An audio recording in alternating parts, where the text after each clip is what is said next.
स्वागत है आप सबका हमारी खास सीरीज मार्केट मास्टर्स में। तो आज हम आपकी मुलाकात करवाने जा रहे हैं फोर्ट कैपिटल के सीनियर फंड मैनेजर पराग ठक्कर साहब से। पराग जी, गुड मॉर्निंग, बहुत बहुत स्वागत है आपका। धन्यवाद हमें समय देने के लिए। जिस तरह का मूड माहौल है, पैनिक वाली सिचुएशन बनी है, काफ़ी तेज़ी से मार्केट घटा भी है। क्या कुछ ऐसे स्मॉल कैप शेयर जो सबसे ज़्यादा घटे, मैं आज शुरुआत वहीं से पहले करना चाहता हूँ, कुछ ऐसे स्मॉल कैप शेयर हैं आपकी लिस्ट में जो आपको लगता है आप खरीदने लायक हो गए? डेफिनेटली अनिल जी, जैसे कि मैं अभी तक आपके सारे इंटरव्यू में बोलते आया हूँ, except for city union bank, federal bank जैसे स्टॉक्स मैंने हमेशा लार्ज कैप स्टॉक्स रिकमेंड किए हैं आपके शो पे। लेकिन अब मुझे लगता है ये जो लास्ट 2-3 दिन की जो फोर्स्ड सेलिंग जो आई है, जो एमटीएफ फंडिंग के कारण आई हो या कोई भी ऐसे रीजन से जो फोर्स सेलिंग आई है, उसकी वजह से काफी सारे स्मॉल कैप स्टॉक्स अट्रैक्टिव हो चुके हैं। हमारे पोर्टफोलियो में जो हमने लिए हैं, डिस्क्लेमर के साथ बोलना चाहूंगा कि इसमें सब में हमारा 4-4.5% वेट है।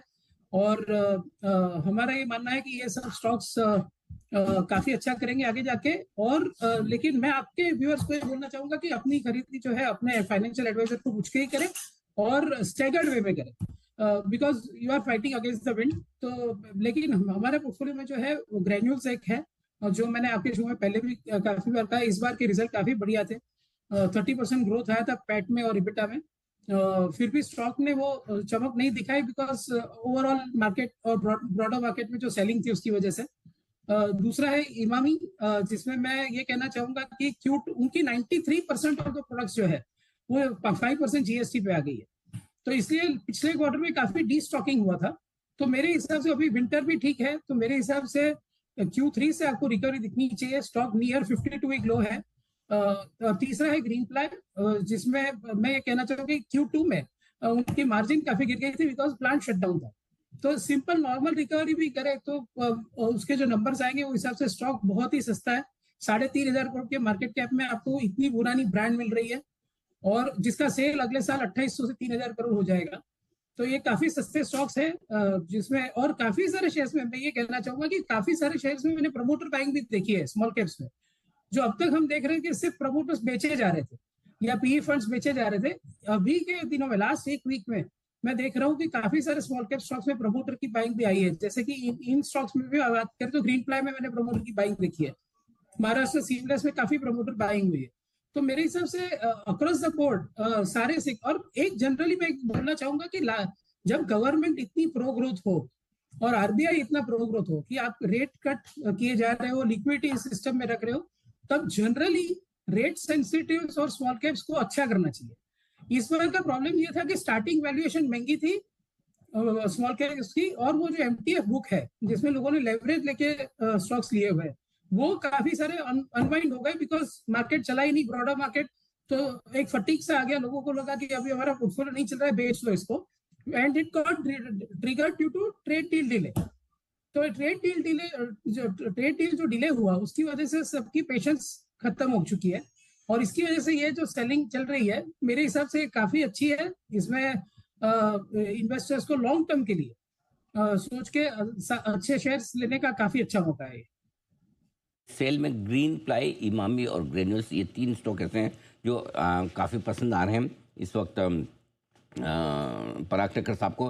पराग सर, कुछ अच्छे मिड कैप आइडियाज़ भी हैं जो करेक्शन के बाद आपको लगता है कि अब ठीक लेवल पर आ गए हैं खरीदारी करने के लिए आज से? जैसे मैं हमेशा कहता हूँ कि टाटा कैपिटल हालांकि लार्ज कैप है, लेकिन आईपीओ प्राइस के नीचे मिल रहा है। और अगर आप उनका आईपीओ की मीट के, टाटा कैपिटल की बात कर रहा हूँ मैं, केमिकल नहीं।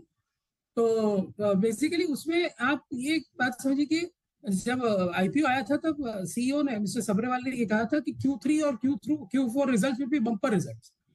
तो और उसके बाद जो हुआ है, जीएसटी कट हुआ, उसके बाद इंटरेस्ट रेट कट हुआ, जिससे उनकी कॉस्ट ऑफ कैपिटल घटेगी।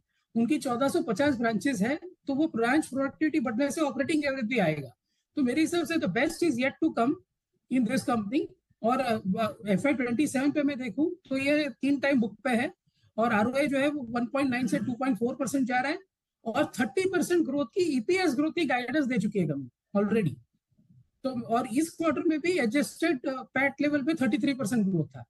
तो ये नया लिस्टिंग वाला कंपनी है, तो इसमें एक इन्वेस्टर को पेशेंस ये रखनी पड़ेगी कि बिकॉज जिनके जिनके लॉक इन खुलते जाएंगे उनकी सेलिंग आती रहेगी।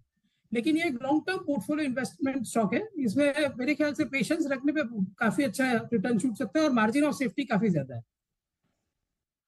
टाटा कैपिटल आपके लिए, जहाँ पर थोड़ा सा लार्ज कैप है लेकिन एक अच्छा इन्वेस्टमेंट वाला मौका बन सकता है। लार्ज कैप वैसे तो काफ़ी अच्छे दिख ही रहे हैं, लेकिन कोई आपने बीच में बहुत ही एक बोल्ड कॉन्ट्रा कॉल आपने एसबीआई और दूसरे बैंक्स पर लिया।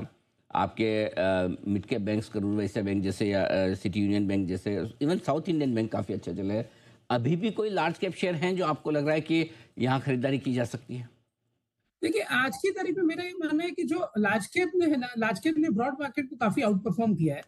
तो लार्ज कैप 100% अच्छे रहेंगे और मैं ये मान रहा हूँ कि रूपी 90 है और गवर्नमेंट और आरबीआई की जो पॉलिसीज है, मेरा ये मानना है कि जनवरी से एफआईआईस भी आएगी, तब लार्ज कैप भी चलेंगे, नो डाउट।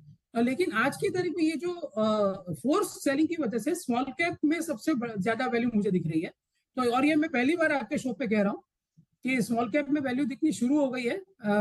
स्टैगर्ड वे में स्मॉल कैप में इन्वेस्टमेंट करने में अगर अच्छी क्वालिटी के साथ, डेफिनेटली जहाँ पे हिस्ट्री पता है अपने, हमको कॉर्पोरेट गवर्नेंस का कोई इश्यू नहीं है, लेवरेज काफी कम है, स्ट्रॉन्ग ऑपरेटिंग कैश फ्लो है, और पुरानी कंपनियां हैं। सी नई कंपनियों में जो अभी हम लोग ने देखा लास्ट 2-3 दिन में, जो मैं नाम नहीं लेना चाहूंगा, जो कंपनीज में प्रॉब्लम हुए, वो बेसिकली नई कंपनीज में हमें ये नहीं पता है कि उनका पास क्या था जो अभी अभी लिस्ट हुई है। टाटा कैपिटल इज एक्सेप्शन, वो टाटा ग्रुप है उसमें, मैं इसीलिए वो नई कंपनी है, फिर भी मैं रिकमेंड कर रहा हूँ।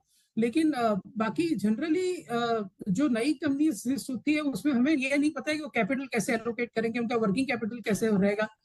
तो पुरानी कंपनीज जो है उस पर मैं काफी विश्वास रखता हूँ कि वो ट्राइड एंड टेस्टेड बिजनेसेस है। हमने उनको कम से कम 25-30 साल की उनकी लिस्टिंग हिस्ट्री देखी है, और उसमें जहां वैल्यू दिख रही है वो रिकमेंड करना मैं ज्यादा चाहूंगा। और पराग मिड सर, कैप में अपने बात हो रही तो फेडरल बैंक जैसे स्टॉक्स जो है, जो वो हमारे पोर्टफोलियो में है ही, काफी बड़े 4.5-5% की हमारी वेटेज है उसमें, तो वो तो हम कंटिन्यू ही कर रहे हैं। फेडरल बैंक जैसे स्टॉक अब भी काफ़ी बेहतरीन है। पर अक्सर बहुत बहुत धन्यवाद आपका, आपने समय दिया और विस्तार से बाजार पर और अपने इन्वेस्टमेंट के मौक़ों पर आपने अपनी राय रखी। बहुत ही बेहतरीन small cap mid cap ideas Parag sir की तरफ से आते हुए जो खरीदारी के लायक हो चुके हैं। बिल्कुल